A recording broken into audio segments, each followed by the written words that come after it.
स्वयं प्रभु यीशु मसीह है। जब हम वचन को ग्रहण करते हैं तो उसका मतलब यह है कि हम प्रभु यीशु मसीह को अपने जीवन में ग्रहण कर रहे हैं। इसलिए मेरा निवेदन है कि आप प्रार्थना के साथ और बहुत ही एकदम एकाग्रचित्ता के साथ परमेश्वर का वचन को सुनिए, क्योंकि इन दिनों में जो हम परमेश्वर का वचन सुन रहे हैं निश्चित रूप से वो हम में से प्रत्येक की आत्मिक उन्नति के लिए बहुत ही लाभप्रद सिद्ध होगा, क्योंकि हम इन अंतिम दिनों में प्रभु यीशु मसीह अपनी कलीसिया को तैयार कर रहा है और परमेश्वर चाहता है कि उसकी कलीसिया उसके स्वरूप और उसकी समानता में हो जाए, क्योंकि जब तक हम प्रभु यीशु मसीह की समानता में नहीं बनेंगे तब तक हम उसके राज्य में प्रवेश नहीं कर सकते। क्योंकि वचन स्वयं कहता है, वचन में परमेश्वर इस प्रकार कहता है, जैसा मसीह यीशु का स्वभाव था वैसा ही तुम्हारा भी स्वभाव हो।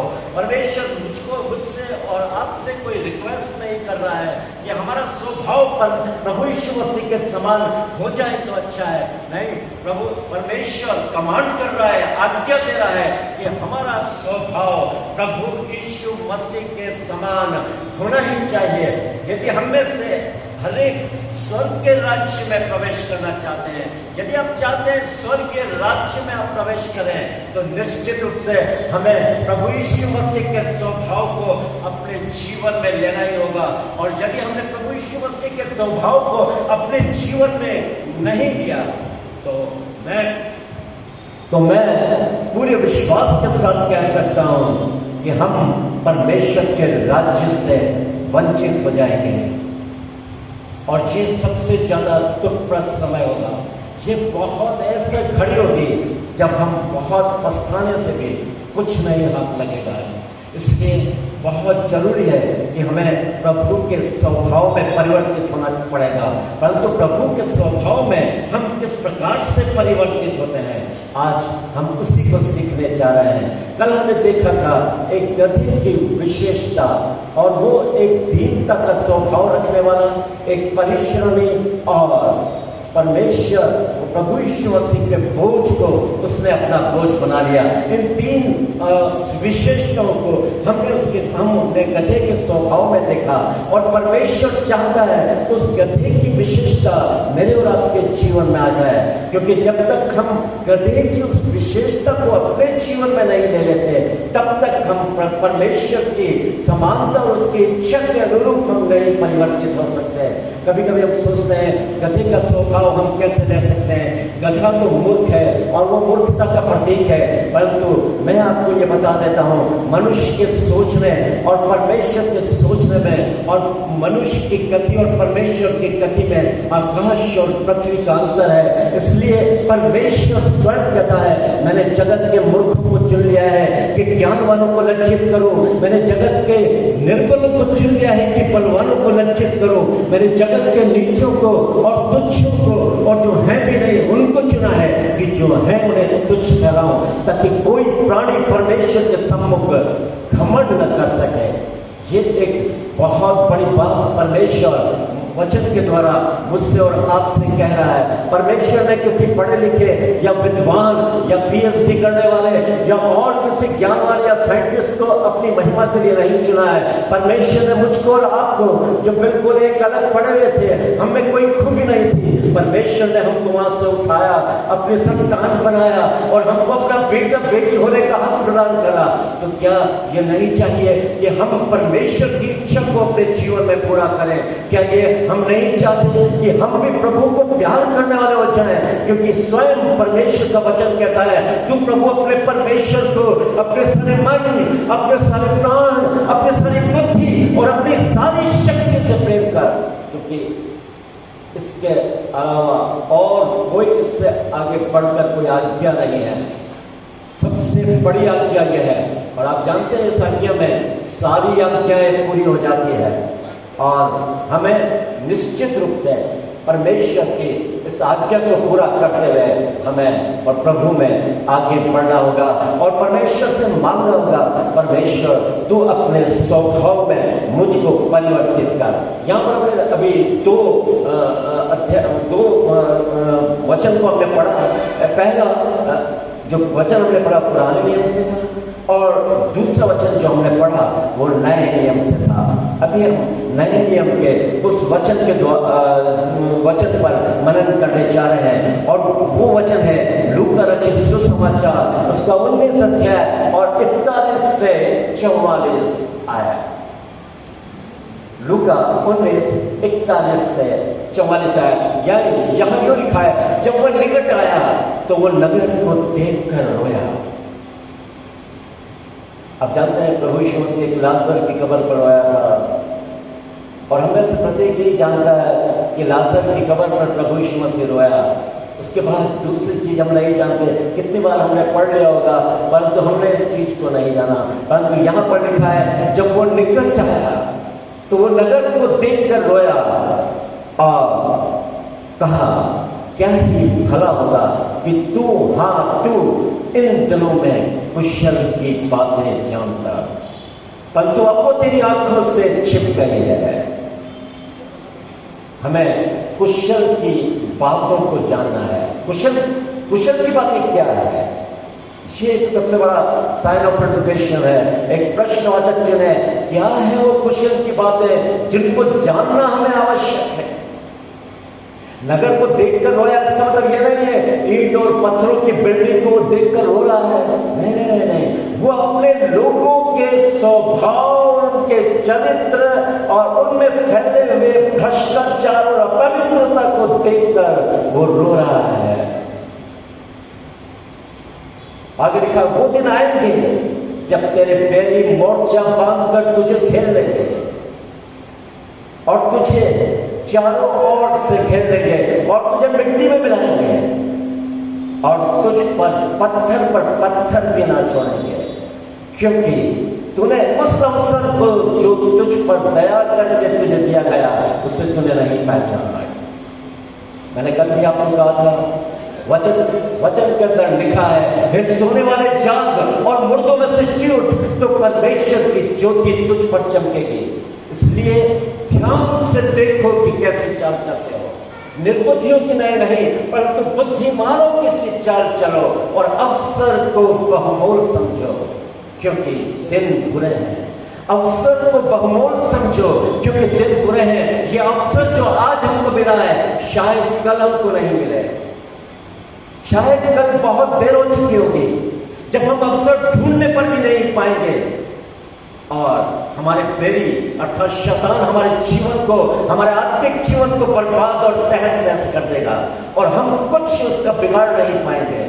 इसके पहले कि शैतान हम पर कुछ उंगली उठाए, इसके पहले कि शैतान हमारे आत्मिक जीवन पर आक्रमण करे, हमें प्रभु यीशु मसीह में बलवंत होने की आवश्यकता है। हमें इस अवसर को बहुमूल्य समझते हुए अपने आप को परमेश्वर के चरणों में समर्पित करने की आवश्यकता है।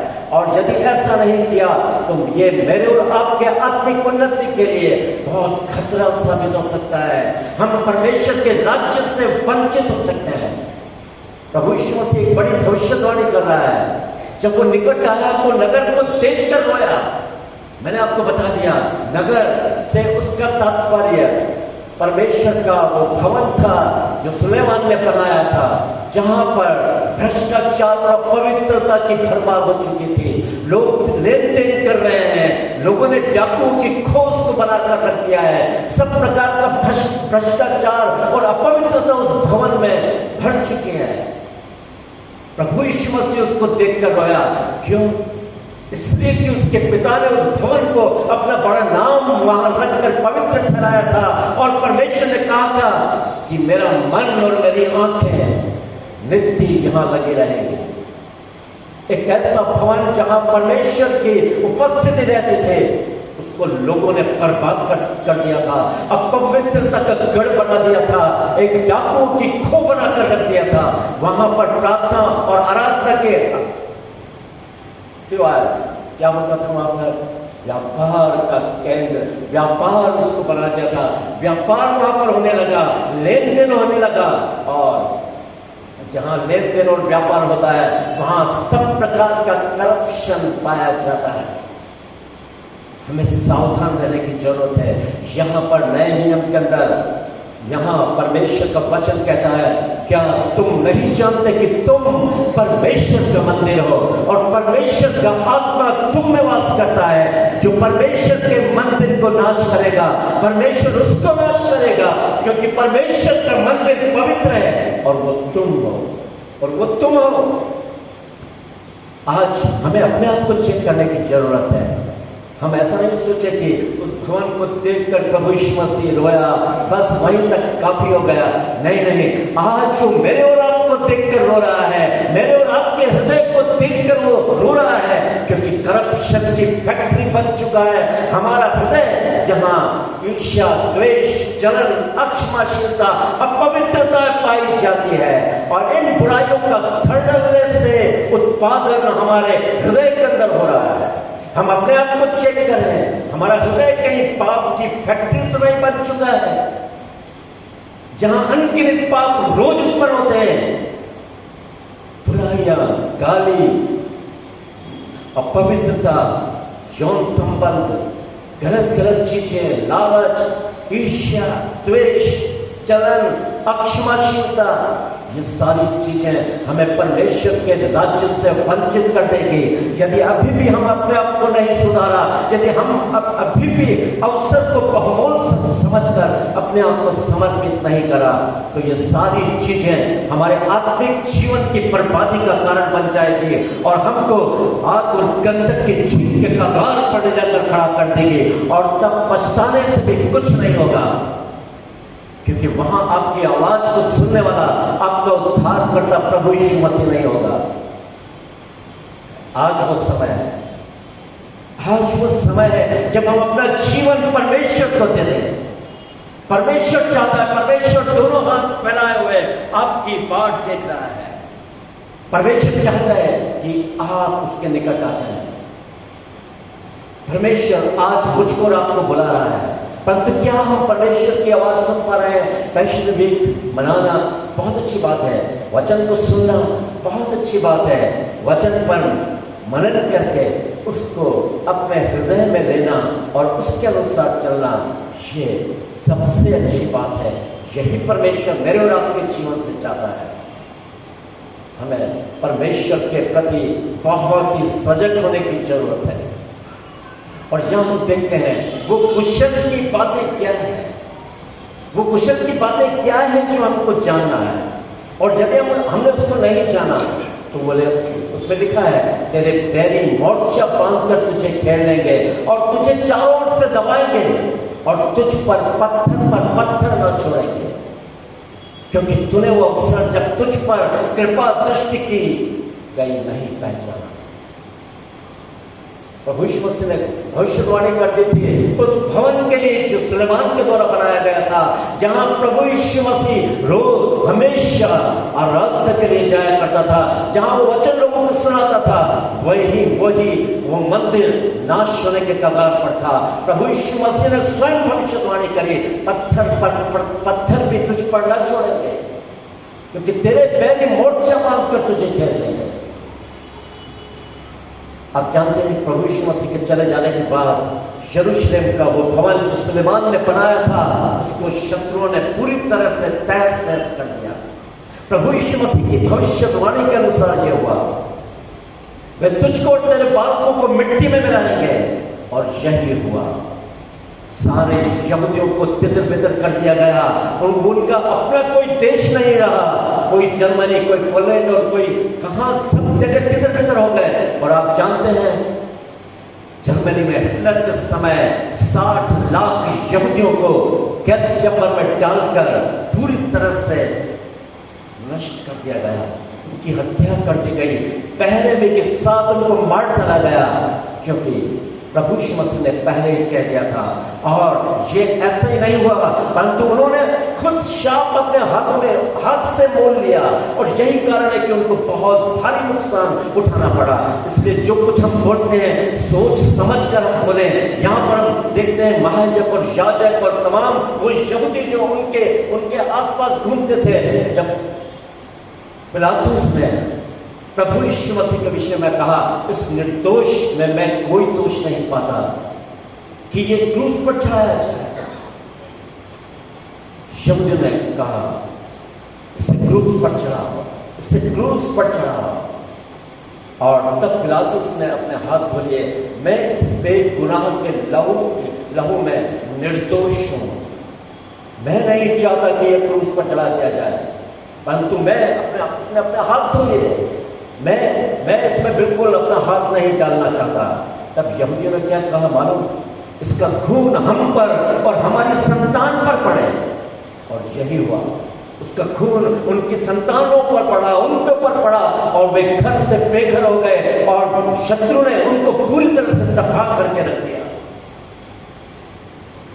न केवल हिटलर ने बल्कि और भी जितने भी तानाशाह राजा हुए, उन लोगों ने पोलैंड के अंदर और दूसरे अन्य देशों में, जर्मनी के अंदर यहूदियों को बहुत बुरी तरह से मार मार के उनकी हत्या कर दी।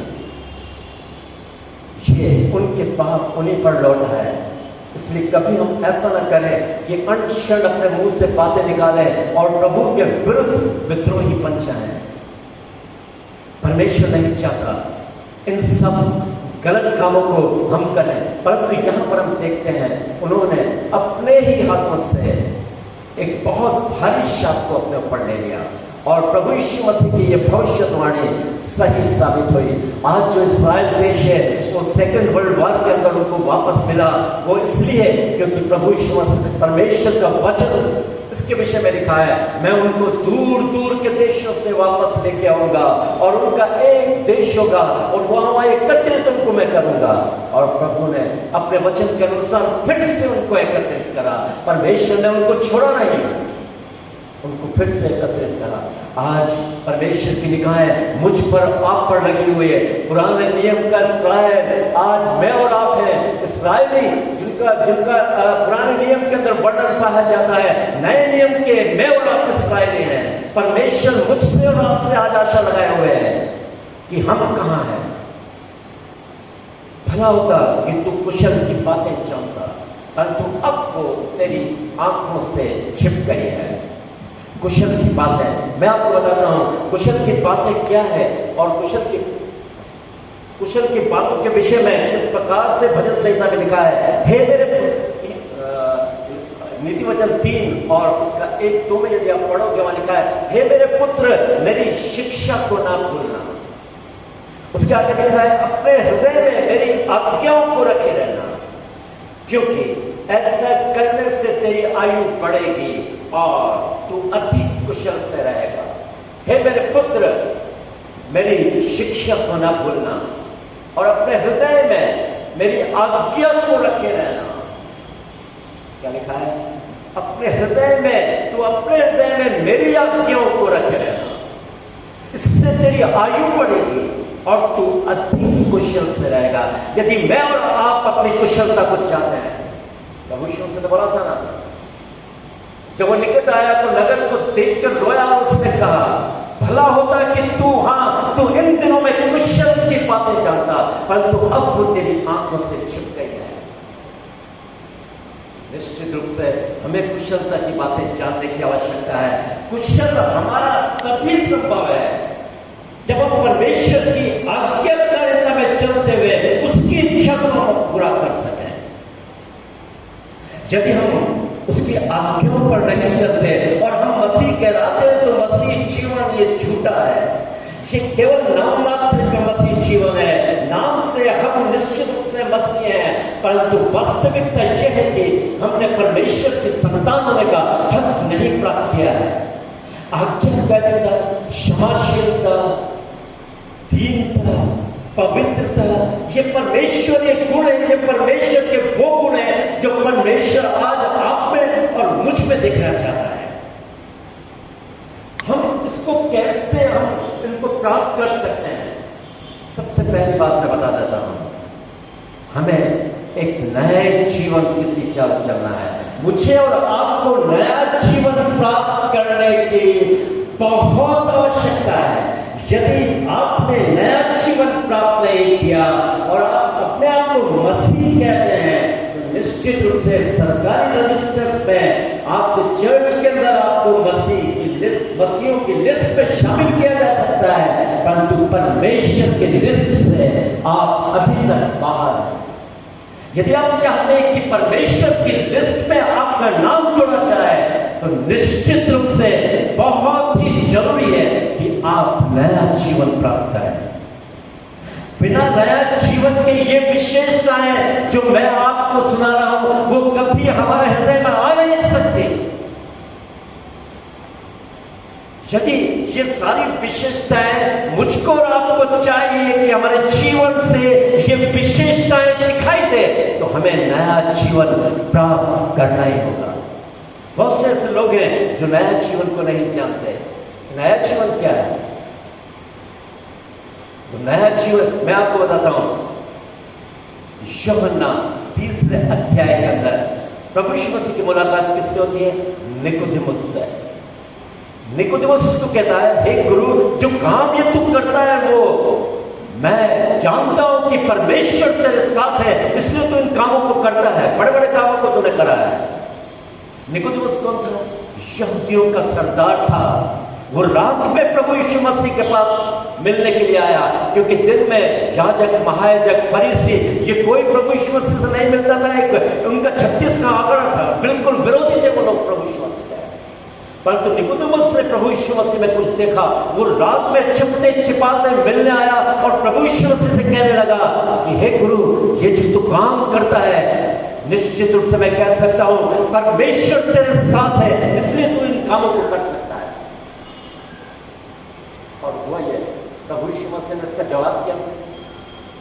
यदि मेरे और आपके जैसा कोई होता तो कहता, बस तूने इतने ही काम देखे, वहां ये बड़ा काम हुआ था, वहां मैंने प्रार्थना के दौरान मुर्दे जी उठे थे, वहां पर गया और लोग मतलब वहां पर उन्होंने इतने अपने आप को पूरी तरह से परमेश्वर के हाथों में सौंप दिया, मैंने इतने बपतिस्मे दिए, वो किया, ये किया, दुनिया भर का वो अपना बखान करना शुरू कर देता। परंतु प्रभु यीशु मसीह ने निकोदेमुस को क्या बोला?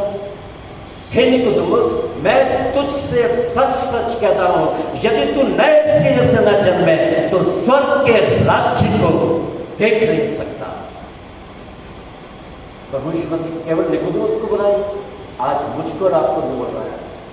मैं तुझसे सच सच कहता हूं, यदि तुम नए सिरे से न जन्मो तो स्वर्ग के राज्य को कभी देख नहीं सकते।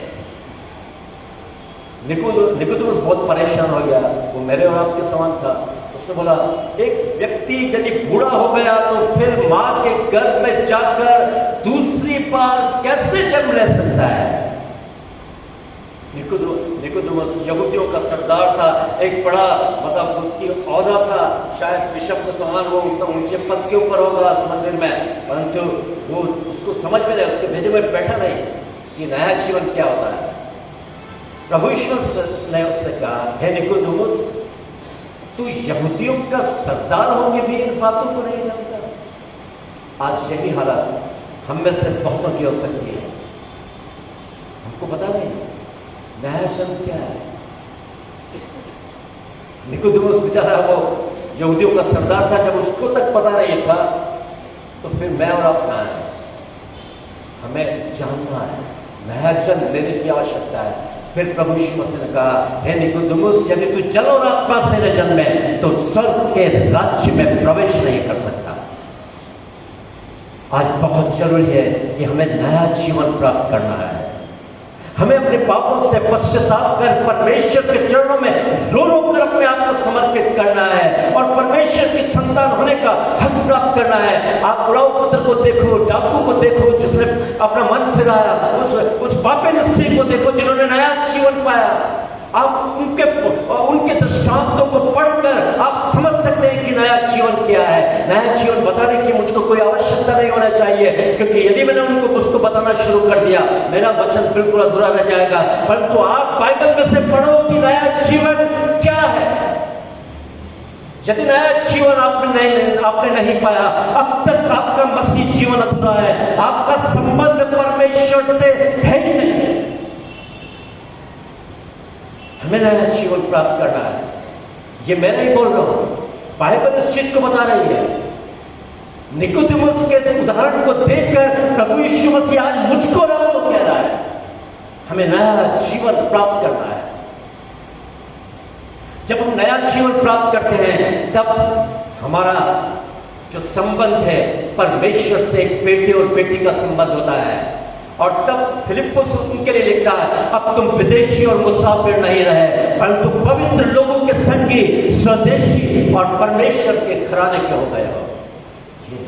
ये नया जीवन प्राप्त करने वाले लोगों के लिए पौलुस इफिसियों की पुस्तक में लिख रहा है, दूसरे अध्याय,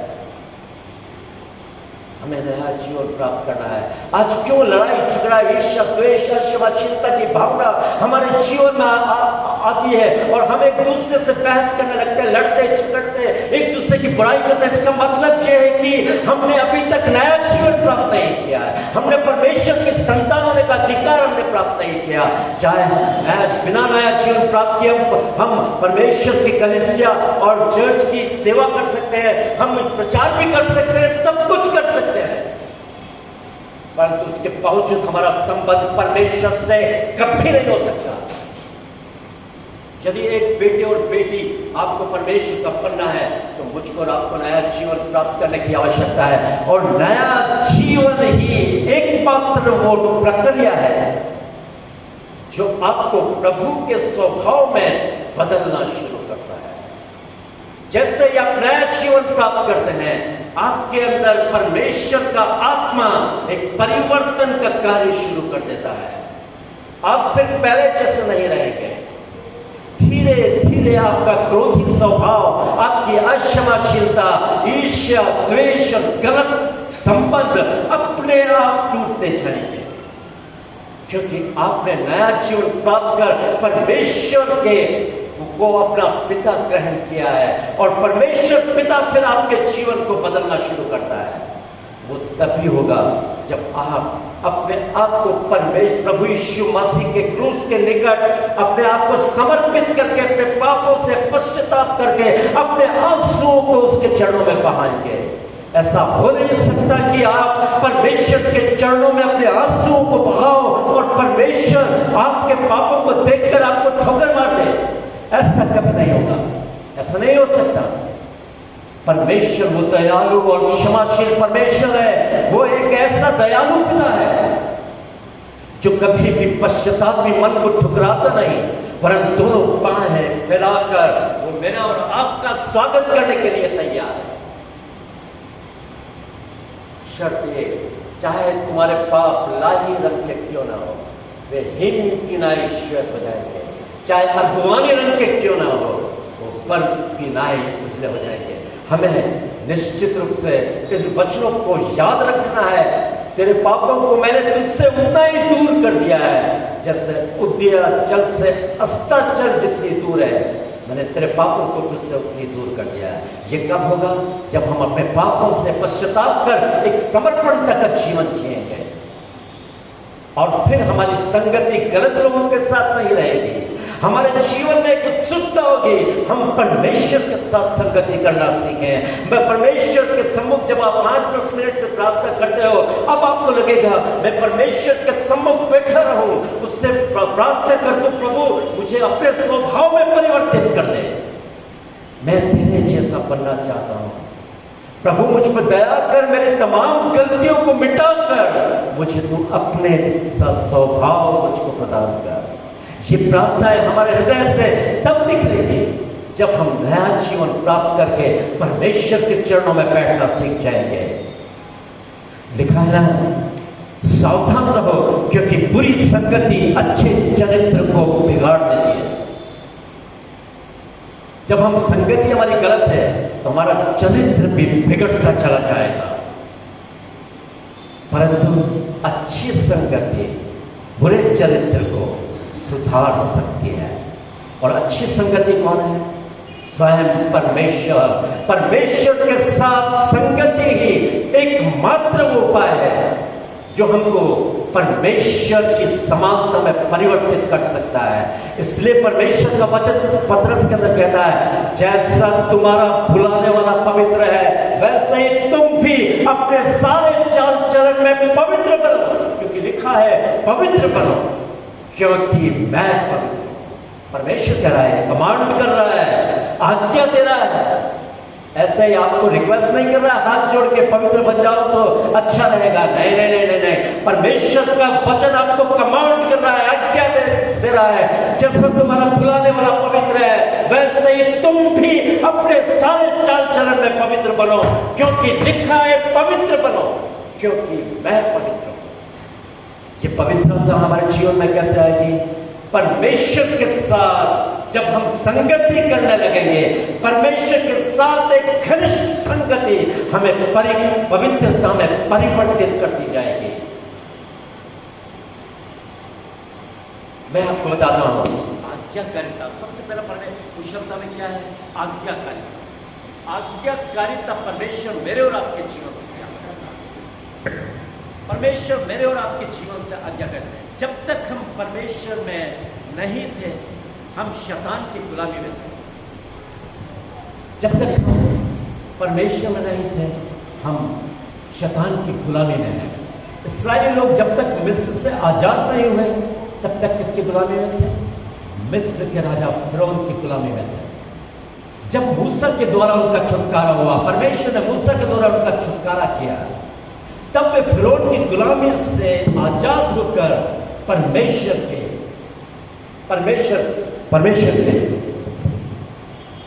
के हो गए और शैतानी फिरौन की गुलामी से पूरी तरह से स्वतंत्र हो गए।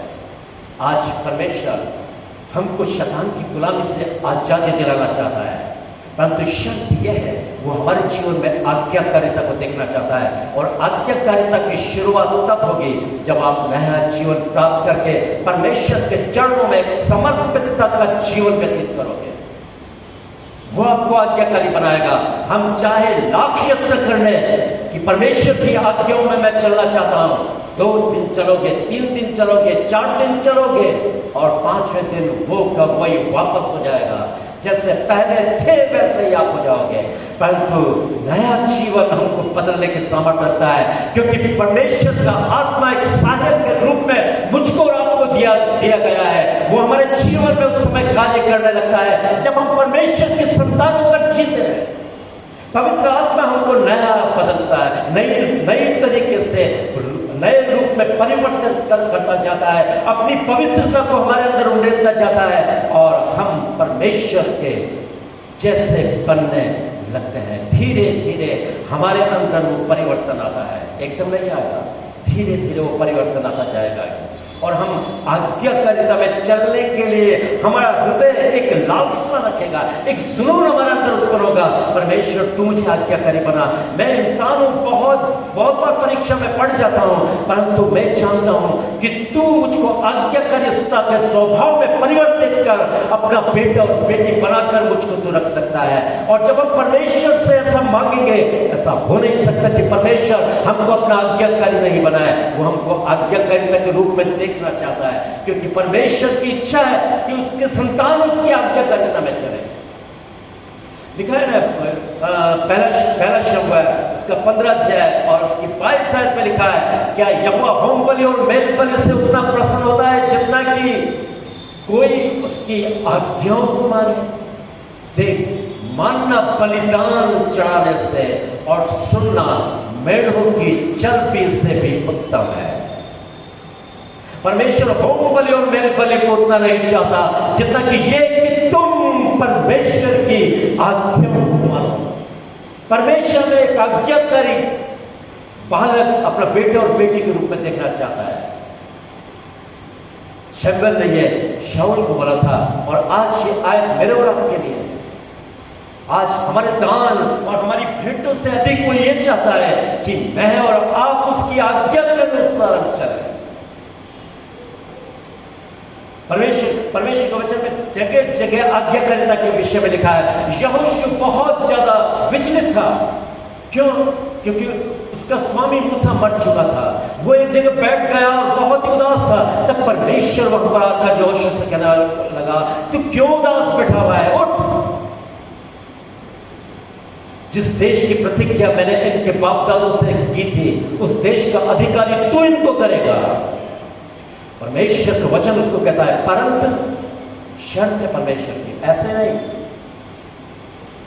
इतना हो कि तू हियाव बांध कर और बहुत ही दृढ़ होकर जो आज्ञा, जो व्यवस्था मेरे दास मूसा ने तुझको दी है, उसको करने की तू पूरी चौकसी करना, क्योंकि ऐसा ही करने से तेरे सब काम सफल होंगे।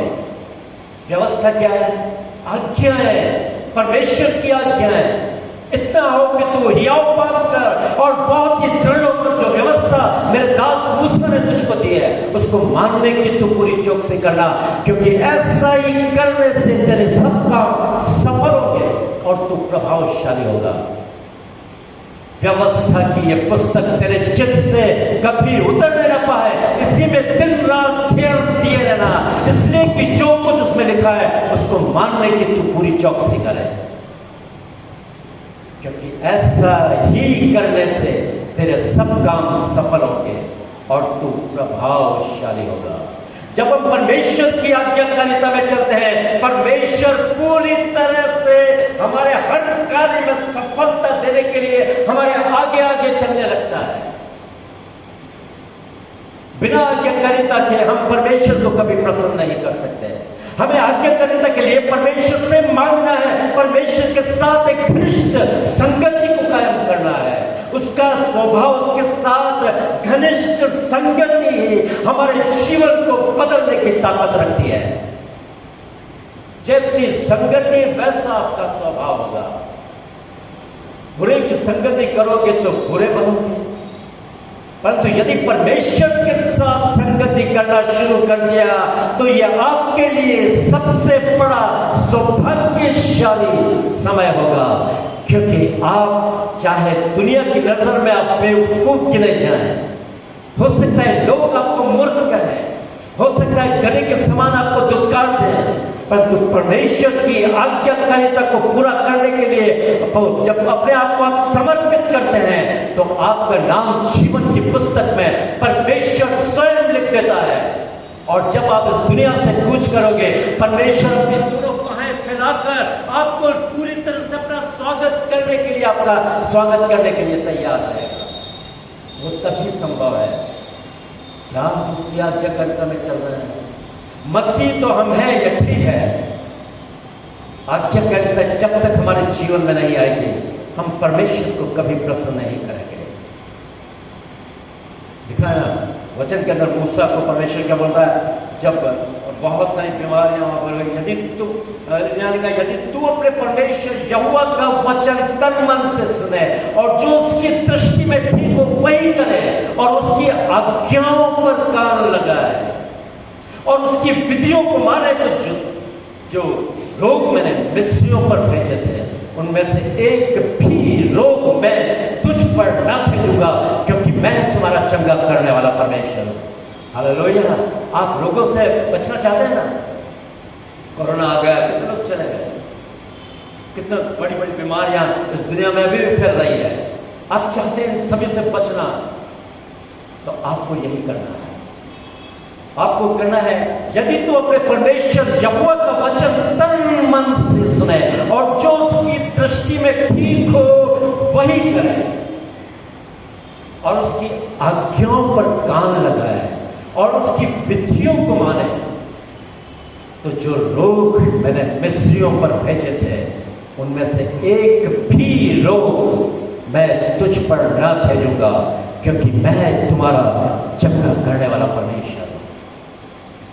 कितनी प्यारी प्यारी प्रतिज्ञाएं परमेश्वर की, वो उनके लिए जो उसकी आज्ञाकारिता में चलते हैं, हर एक के लिए नहीं। बाइबल परमेश्वर का वचन संपूर्ण मानव जाति के लिए, परंतु परमेश्वर की प्रतिज्ञाएं केवल परमेश्वर की संतानों के लिए दी गई है, जो उसकी संतान है, एरोगरों के लिए नहीं। और बहुत जरूरी है कि मुझको और आपको परमेश्वर की संतान होकर इस जीवन में जीने की आवश्यकता है। मैंने आपको बताया हम कैसे आज्ञाकारी बन सकते हैं, बहुत ही जरूरी है। परमेश्वर बहुत दिल से चाहता है कि हम उसके आज्ञाकारी बने। बिना आज्ञाकारिता के क्या हम परमेश्वर के राज्य में प्रवेश कर पाएंगे? कैसे संभव है? बिल्कुल नामुमकिन है। इसलिए परमेश्वर की आंखें मेरे और आपके हृदय पर लगी हुई है कि हमारे अंदर एक जुनून, एक उत्साह हमारे अंदर उत्पन्न हो की आज्ञा के प्रति परमेश्वर जानता है मनुष्य होने के नाते उसकी बहुत कमजोरियां हैं, वो गलती कर सकता है, परंतु क्या एक जुनून आपके अंदर है कि प्रभु मैं तेरी आज्ञाओं पर चलना चाहता हूं, पर तो बहुत बार गिर जाता हूं। दाऊद भी ऐसा ही था, परंतु दाऊद के विषय में परमेश्वर क्या बोलता है, शिष्य का पुत्र दाऊद मुझको मेरे मन के अनुसार व्यक्ति मिल गया है। वाह क्या बात है, परमेश्वर का मेरे मन के अनुसार व्यक्ति मिल गया। उसने कितनी बड़ी बड़ी गलतियां करी, उसने बहुत दुख उठाया, परंतु परमेश्वर बोलता है वो मेरे मन के अनुसार है। क्यों? क्योंकि उसने पापों से पश्चाताप रो रो कर परमेश्वर के चरणों में जाता था, वो गिड़गिड़ाता था परमेश्वर के चरणों में। इसलिए वो अपने एक्सपीरियंस, अपने अनुभव से कह रहा है, टूटा मन परमेश्वर के योग्य बलिदान है। हे परमेश्वर तू टूटे और पिसे हुए मन को तुच्छ नहीं जानता। यहोवा टूटे मन वालों के समीप रहता है और पिसे हुओं का उद्धार करता है। आज यदि मैं और आप उद्धार प्राप्त करना चाहते हैं, यदि मैं और आप परमेश्वर के राज्य के भागीदार होना चाहते हैं, तो मुझको और आपको टूटना ही होगा, परमेश्वर के चरणों में टूटना ही होगा। बिना टूटे हम परमेश्वर के योग्य नहीं बन सकते। कल मैंने आपको इस विषय में समझाया था, बहुत जरूरी है कि हम अपने आप को तोड़ते हैं, परमेश्वर के चरणों में आंसू बहा बहा कर उसको पुकारें। ऐसा हो नहीं सकता कि परमेश्वर हमारे आंसुओं की वैल्यू ना जाने। वो हमारे आंसुओं की वैल्यू को अच्छी तरह से जानता है। और आज वो समय है जब हमें इंसानों के सम्मुख नहीं, परंतु परमेश्वर के सम्मुख रोने की आवश्यकता है, परमेश्वर के सम्मुख आंसू बहाने की आवश्यकता है। जो आंसू बहाते हुए बोते हैं वे जय जयकार करते लौटे पाएंगे। चाहे बोने वाला बीज लेकर रोता हुआ चला जाए, परंतु पुलिया लिए हुए जय जयकार करता हुआ निश्चय लौटाएगा, निश्चय। ये कोई मैं अपने डायलॉग नहीं बोल रहा है, परमेश्वर की वो प्रतिज्ञा है, परमेश्वर का वो जीवित वचन है जो परमेश्वर मुझसे और आपसे आज कह रहा है।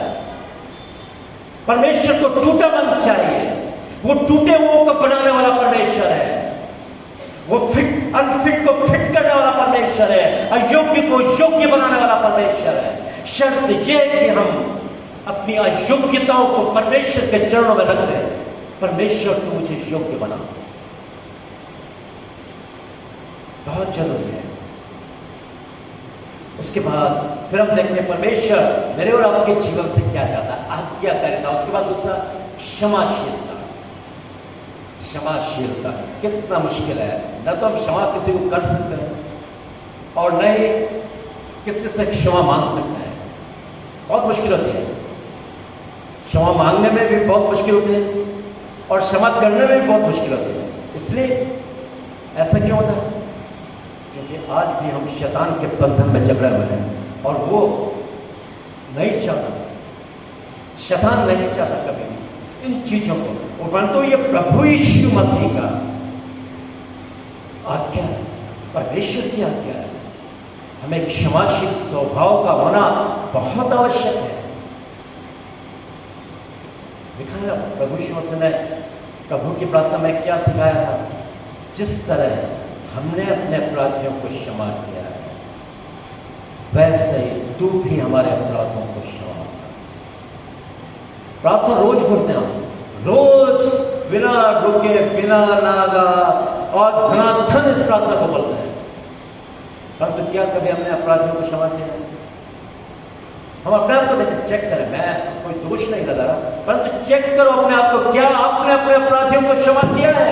यदि आपने अपने अपराधियों को क्षमा नहीं किया है और प्रार्थना को धड़ल्ले से रोज बोले जा रहे हो, तो आप परमेश्वर के सम्मुख झूठ पर झूठ, झूठ पर झूठ, झूठ पर झूठ बोले जा रहे हो। कितने पापों को आपने और कठिनाई अपने ऊपर लगा दी है। क्षमाशीलता का प्रभाव, वो विशेषता परमेश्वर मेरे और आपके जीवन में देखना चाहता है। प्रभु यीशु मसीह ने कहा, यदि तुम मनुष्यों के अपराध क्षमा करो तो तुम्हारा स्वर्गीय पिता भी तुम्हारे अपराधों को क्षमा करेगा, और यदि तुम मनुष्यों के अपराध क्षमा न करोगे तो तुम्हारा स्वर्गीय पिता भी तुम्हारे अपराधों को क्षमा नहीं करेगा। कौन बोल रहा है? प्रभु यीशु। आकाश और पृथ्वी टल जाएंगे परंतु मेरी बातें कभी नहीं टलेंगे। आज यदि आप चाहते हैं आपके अपराध क्षमा हो, परमेश्वर आपके अपराध क्षमा करे, तो केवल क्षमा मांगने से घर नहीं चलेगा, आपको अपने अपराधियों को क्षमा करने की आवश्यकता है।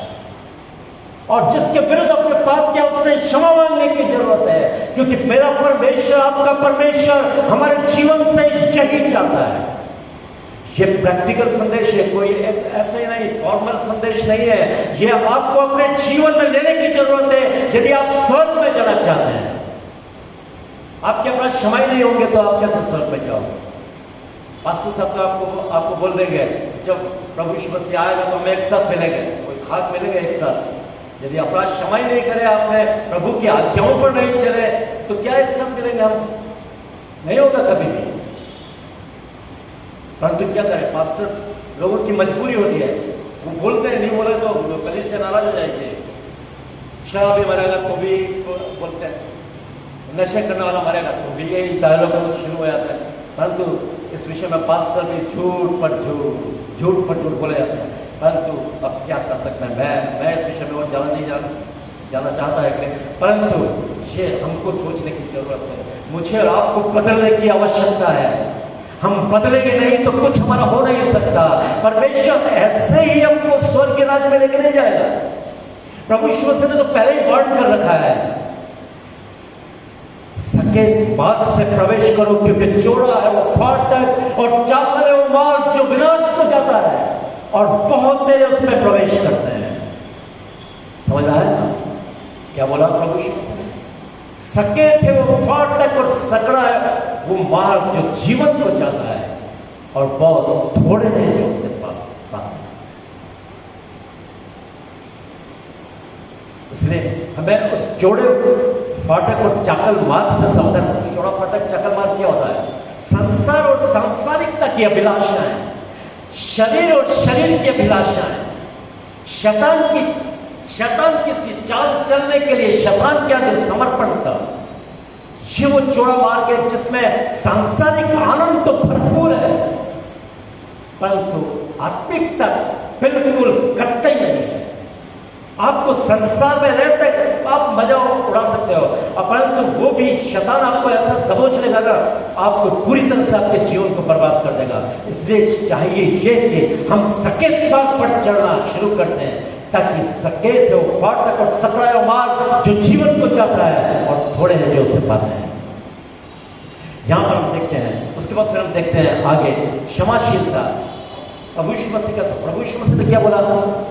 प्रभु यीशु मसीह ने बोला कि बुरे का सामना न करना। क्या बोला? बुरे का सामना न करना। यदि कोई तेरे एक गाल पर थप्पड़ मारे तो दूसरा भी फेर देना। एक सहनशीलता, धीरज, वो मेरे और आपके जीवन में देखना चाहता है।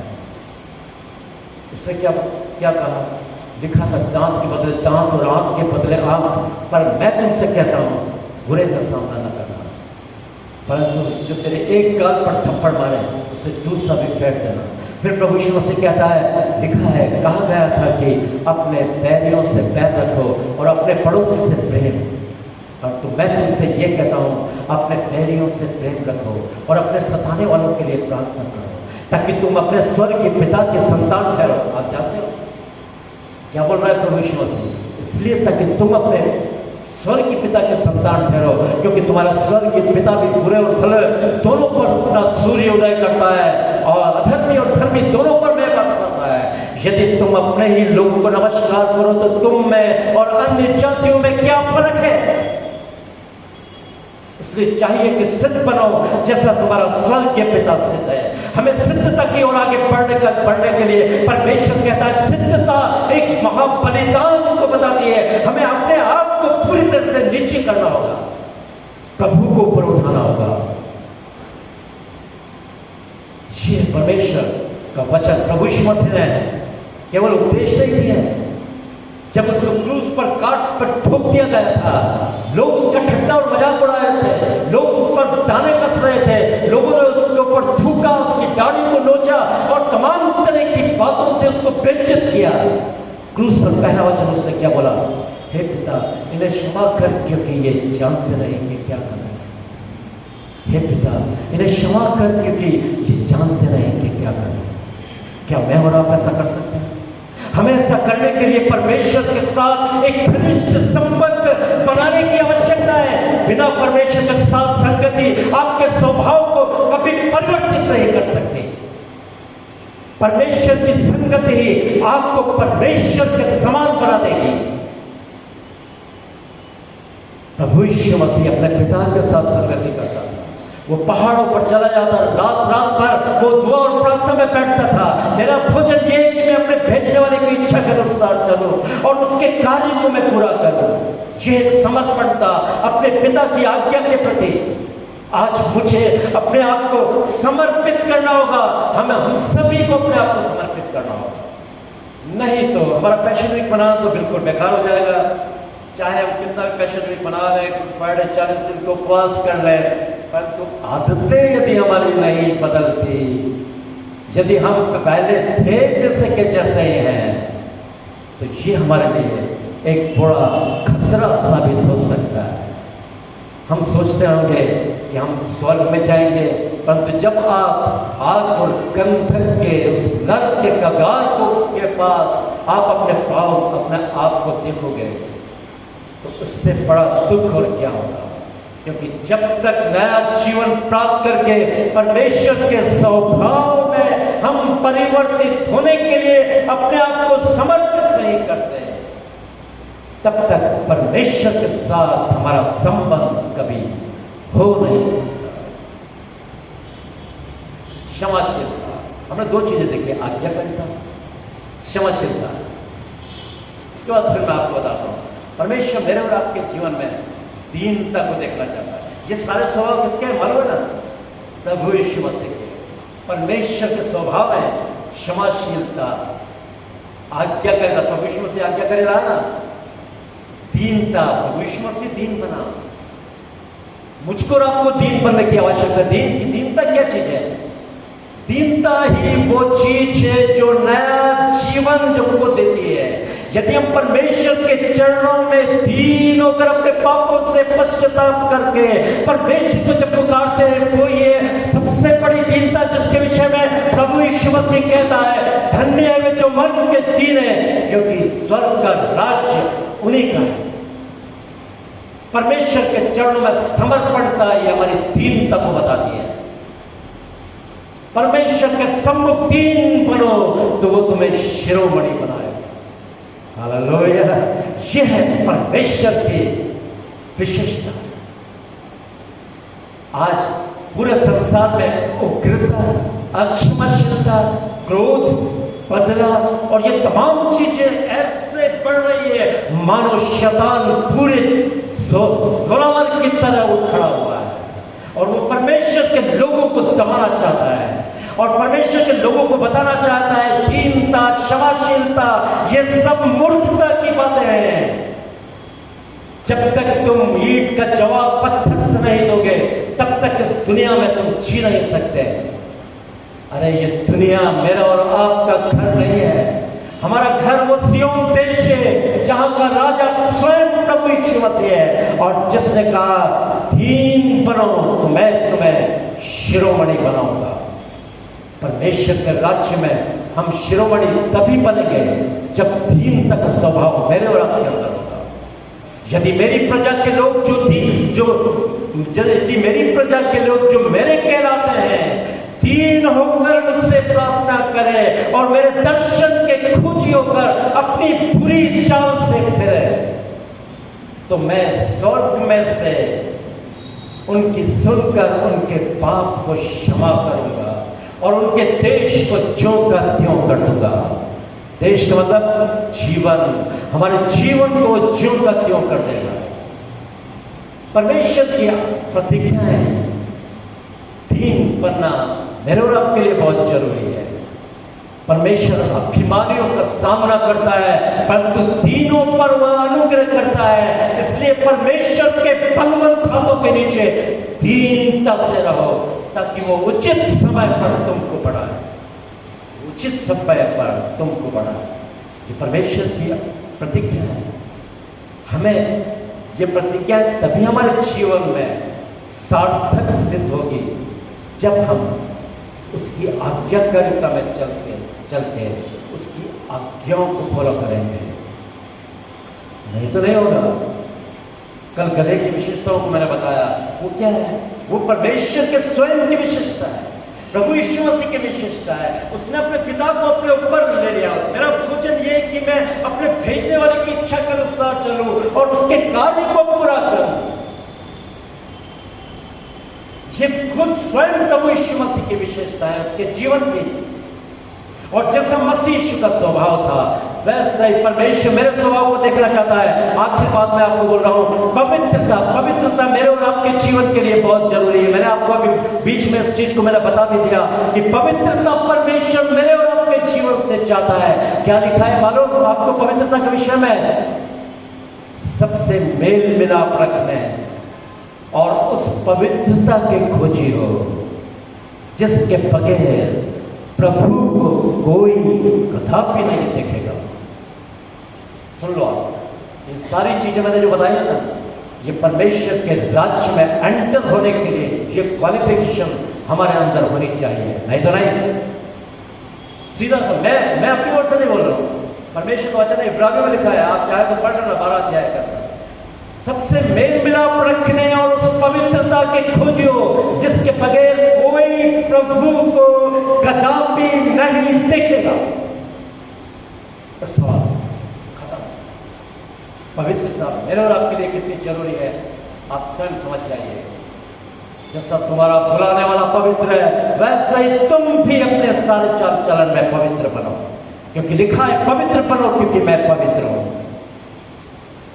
परमेश्वर मेरे और आपके जीवन में पवित्रता को देखना चाहता है। और पवित्रता केवल ऐसे नहीं आएगी, पवित्रता कभी भी ऐसे नहीं आएगी जब तक पवित्र परमेश्वर के साथ हमारा घनिष्ठ संबंध हम स्थापित नहीं कर देते, तब तक पवित्रता न तो मेरे आप जीवन में आ सकती है और न ही आपके जीवन में कभी आ सकती है। और बिना पवित्रता के हम परमेश्वर के राज्य में कभी प्रवेश नहीं कर सकते। आप देख लो, यदि ये क्वालिटी हमारे जीवन में नहीं है तो क्या हम स्वर्ग के राज्य में जा पाएंगे? है ना कितना कठिन स्वर्ग के राज्य में जाना। ऐसा नहीं है संसार में मौज करनी, द्वार पर आ गए और हमने आराधना को अटेंड कर लिया, रोज प्रार्थना कर लेते हैं, कुछ नहीं तो खाने की प्रार्थना तो हो ही जाती है। ऐसा नहीं, एक फॉर्मल जीवन जीने की आदत छोड़ दो। परमेश्वर फॉर्मेलिटी को नहीं, वास्तविकता को मेरे और आपके जीवन में देखना चाहता है। समर्पण परमेश्वर।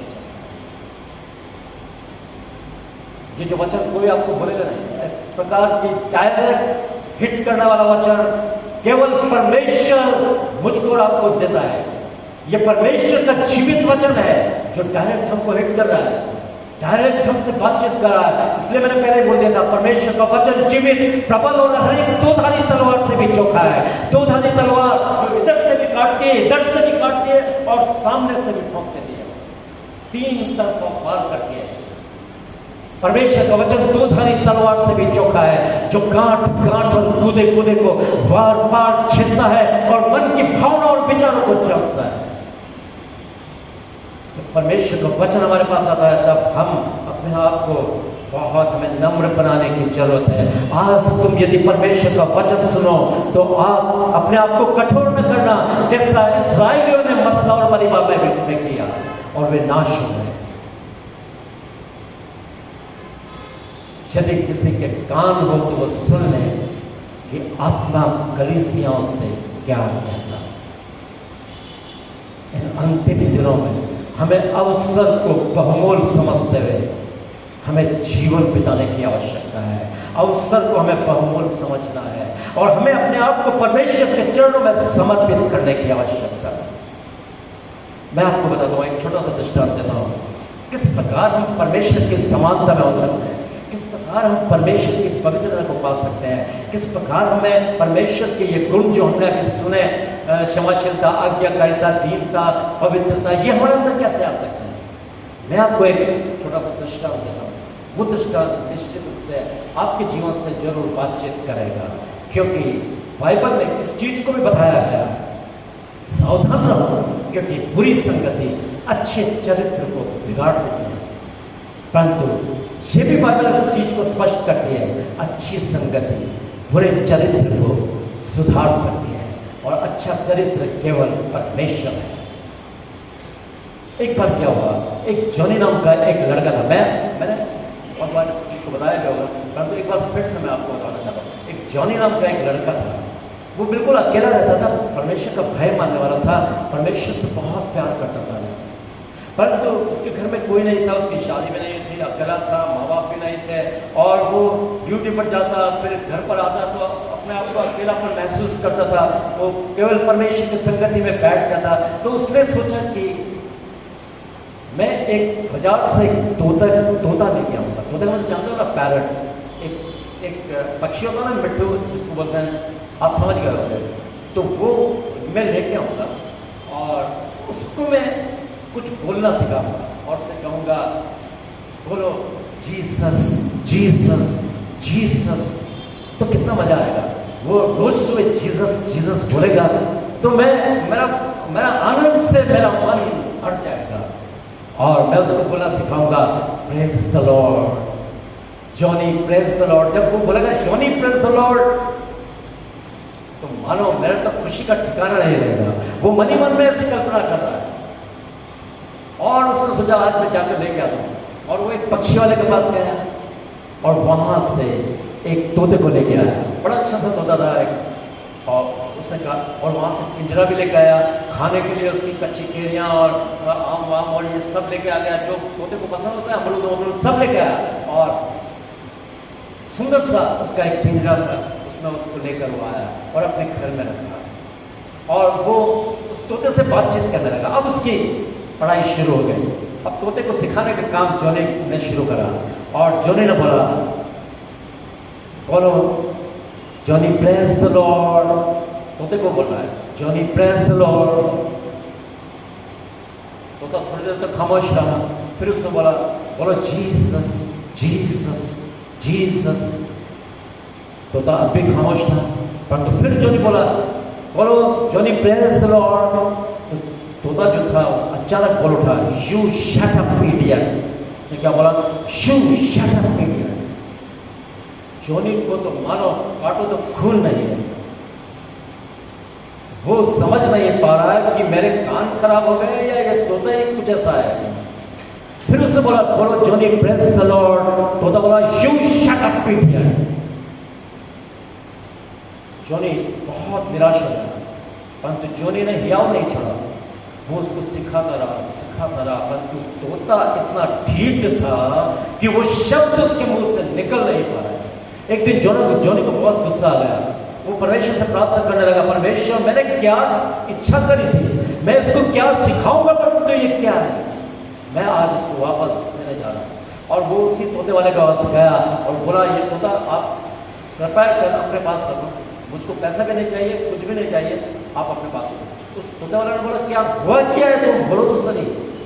हुआ ये कि मैं सिखाता कुछ हूँ और ये बोलता रहता है यू शट अप इडियट। तो तोता वाला जो था वो हंसने लगा। उसने बोला आप ऐसा मत सोचो कि ये तोता खराब है, परंतु होता क्या था रियलिटी के अंदर, मैं और मेरी पत्नी का रोज झगड़ा होता था और ये तोता वहीं रहता था और मैं उसको यू शट अप इडियट और वो मेरे को यू शट अप इडियट बोलते। तो वही शब्द उसने पकड़ लिया और वो यही रखता रहता है और कभी हम दोनों का झगड़ा नहीं होता तो ये तोता you shut up idiot you shut up idiot करके हम दोनों को लड़ा भिड़ा देता है। इसलिए अब आप मुझको फोकट में भी ये तोता दोगे ना तो मैं वापस लूंगा नहीं। इसलिए इस तोते को लेकर यहाँ से चले ही जाओ बिल्कुल, क्योंकि हमारी परिवार की शांति इसने भंग कर रखी है। अब बेचारे जॉनी की शांति भंग हो रही थी, वो नहीं जानता था, परंतु जॉनी मजबूरी से उस तोते को वापस लेकर आया। अब जॉनी उस तोते के पिंजरे को सामने रखा और वो घुटने टेक दिए। बेचारे जॉनी ने मतलब एक समर्पण था, पूरे घुटने टेक दिए और परमेश्वर से प्रार्थना करने लगा, परमेश्वर तू इस तोते को बदल दे, प्रभु तू इस तोते को बदल दे, मैं इसको कहाँ छोड़ू, क्या करूँ, कोई लेने वाला नहीं इसको नहीं है, ये तो गंदी आदतों से भरा हुआ है। परमेश्वर से सारी बात उसने कह दी। वो बेचारा रो रहा था जॉनी और बोला रोज मुझको गालियां सुननी पड़ती है इससे, प्रभु तो उसको नहीं बदलेगा तो मैं क्या करूंगा। और वो तोते को प्रार्थना खत्म हुई और वो तोते को उससे बातचीत करने लगा। उसने बोला शायद तोता कुछ बदला हो, प्रभु ने कुछ कार्य किया हो। उसने बोला बोलो जॉनी प्रेज द लॉर्ड। तोता बिल्कुल चुपचाप एकदम एक शब्द नहीं बोल रहा होगा, वो उसको बस देखे जा रहा, टुकुर टुकुर टुकुर टुकुर देख रहा उसको, परंतु एक शब्द वो अपने मुंह से नहीं निकल रहा है। वो बोला बोलो बेटा जॉनी प्रेज द लॉर्ड। तोता टस से मस नहीं हो रहा, बिल्कुल चुपचाप मानो उसने मौन साध रखा हो। फिर बोला बोलो जीसस जीसस जीसस। वो बिल्कुल नहीं बोला, कुछ नहीं बोला। जॉनी को इतना गुस्सा आया ना उस तोते के ऊपर, उसने पिंजरे का दरवाजा खोल दिया और उसको ऐसे उड़ा दिया कि अब जा कहीं पर भी जाए। दरवाजा खिड़की सब खुले थे और देर काफी हो चुकी थी। जॉनी जाकर अपने बेडरूम में जाकर लेट गया, सो गया और रात बीत गई, पता ही नहीं चला। और जब सुबह हुआ तो तोता उड़ा उड़ा नहीं, जॉनी के घर में रहा और वो एकदम उसके बेडरूम में चला गया और जाकर बेडरूम में जॉनी के पास जाकर बैठ गया। और जॉनी सो रहा था बहुत गहरी नींद में, तभी उस तोते ने बोलना शुरू करा Johnny praise the lord. Johnny ने सोचा ये आवाज कहां से है। वो परमेश्वर से प्रार्थना करने लगा, प्रभु यदि मैं स्वप्न देख रहा हूं तो ये स्वप्न टूटने ना पाए प्रभु। मैं बहुत ही खूबसूरत स्वप्न को देख रहा हूं, मेरा तोता शायद बदल चुका है। तभी उसको वापस आवाज आई Johnny praise the lord. Johnny ने एक आंख खोल कर देखा, तोता उसके पास बैठा हुआ था। फिर वो बोला Johnny praise the lord. Johnny बहुत खुश हो गया, मानो खुशी से रो पड़ा, उसकी आंखों से आंसू गिर रहे थे। जॉनी ने सोचा सचमुच में ये बदला या नहीं बदला, या ऐसे नाटकबाजी कर रहा है। तो उसने ऐसे ही उसको बोला, उसको बोल दिया, तोते को क्या बोला जॉनी ने, यू शट अप इडियट। तोता क्या बोला मानो, जीसस जीसस जीसस। जॉनी ने उस तोते को अपने दोनों हाथों में ले लिया और अपने गले लगा लिया और वो चूमने लगा उसको, क्योंकि तोता बदल चुका था। तोता बदल चुका था, उसकी गंदी आदतें चली गई थी। वो जॉनी के स्वभाव में, उसके रूप में वो परिवर्तित हो चुका था। उसने उसकी बातों को जान लिया था। इसलिए बाइबल कहती है बुरी संगति अच्छे चरित्र को बिगाड़ देती है, परंतु अच्छी संगति बुरे चरित्र को सुधार सकती है। जब एक तोता जॉनी के साथ रहकर अपने आप को सुधार सकता है, तो मैं और आप परमेश्वर के साथ संगति करके हम परमेश्वर की पवित्रता में क्यों नहीं बदल सकते, परमेश्वर की आज्ञाकारिता में क्यों नहीं बदल सकते, हम दीनता में क्यों नहीं परिवर्तित हो सकते, हमारे अंदर क्षमाशीलता क्यों नहीं आ सकती। निश्चित रूप से आएगी। 101% यह सच्चाई, ये परमेश्वर के साथ संगति हमारे पूरे चरित्र को सुधार कर परमेश्वर के योग्य मुझको और आपको बना सकती है। इसलिए हमारी संगति हमें परमेश्वर के साथ करना बहुत जरूरी है। कहीं ऐसा न हो कि जब प्रभु यीशु मसीह आए तो वो हमको आकर देखकर उसकी आंखों से आंसू गिरने लगे।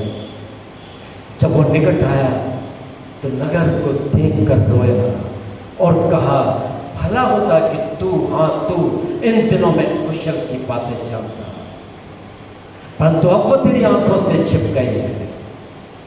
ये शब्द मेरे और आपके कानों में नहीं पड़ना चाहिए। जब प्रभु यीशु मसीह आएगा, प्रभु यीशु मसीह दोनों हाथ फैलाए हमारा स्वागत करने के लिए, हमें देखना है कि मेरे दास, तू छोटों पर विश्वास योग्य रहा, तू थोड़े में विश्वास योग्य रहा, मैं तुझे बहुतों पर अधिकारी ठहराऊंगा। ये परमेश्वर मेरे और आपके जीवन से चाहता है, और यह तभी संभव है जब हम परमेश्वर के साथ संगति करना सीख जाए। परमेश्वर इस जीवित और सामर्थ्य वचन के द्वारा हम में से प्रत्येक से बातचीत करें और हम में से प्रत्येक को बाधायत की आशा से परिपूर्ण करें। आइए हम प्रार्थना करते हैं एक छोटे से। हमारे जीवित और सामर्थ्य परमेश्वर, हम आपका धन्यवाद करते हैं आपकी दया और आपके अनुग्रह के लिए, आपके जीवित और सामर्थ्य वचन के लिए। पिता, हम में से प्रत्येक के जीवन को बदल दीजिए, क्योंकि वचन कहता है बहुत थोड़ा समय रह गया जब आने वाला आएगा और देर न करेगा, परंतु मेरा धर्मी जन विश्वास से जीवित रहेगा। और यदि वो पीछे हट जाए तो मेरा मन उससे प्रसन्न नहीं होगा, परंतु हम पीछे हटने वाले कि नाश हो जाए, परंतु विश्वास करने वाले हैं कि अपने प्राणों को बचाएं। परमेश्वर, आपका आना निकट है, इसके पहले कि आप आए हम आपके स्वरूप और आपकी इच्छा के अनुरूप परिवर्तित होने पाए पिता, क्योंकि आपका वचन कहता है परमेश्वर प्रकाशित वाक्य की पुस्तक 22 अध्याय कहता है, देख मैं शीघ्र आने वाला हूं और हर एक के काम के अनुसार बदला तेरे के लिए प्रतिफल मेरे पास है। मैं ही अल्फा और ओमेगा, पहला और पिछला और आदि और अंत हूं। धन्य वे हैं जो अपने वस्त्र धो लेते हैं, क्योंकि उनको जीवन के पेड़ के पास आने का अधिकार मिलेगा और वे फाटकों में से होकर नगर में प्रवेश करेंगे। परंतु कुत्ते, टोने, व्यभिचारी, हत्यारे, मूर्ति पूजक और हर एक झूठ का जानने वाला और करने वाला बाहर है। परमेश्वर आपका जीवित वचन है, उस वचन के प्रति हमें सतर्क करिए, ताकि जो अवसर आपने हमको दिया है उस अवसर को बहुमूल समझते हुए हम अपने जीवन को आपके चरणों में समर्पित करने वाले हो सकते हैं। और हमारी संगति लोगों से नहीं, सांसारिक लोगों से नहीं, गलत बातों से नहीं, मोबाइल और टेलीविजन से नहीं, परंतु हमारी संगति आपके साथ घनिष्ठ होने के लिए आप हमारी अगुवाई कीजिए, ताकि हम आपकी इच्छा के अनुसार आपके स्वभाव में परिवर्तित हो सकें। आपने प्रार्थना और विनती को सुना, इसके लिए धन्यवाद करते हैं। आपके जीवित वचन के लिए हम आपका धन्यवाद करते हैं और आपके वचन का हम आदर करते हैं। हमको बिल्कुल अपने स्वभाव में परिवर्तित करिए। यीशु के सामर्थ्य नाम में इस प्रार्थना को मांगते हैं, आमीन।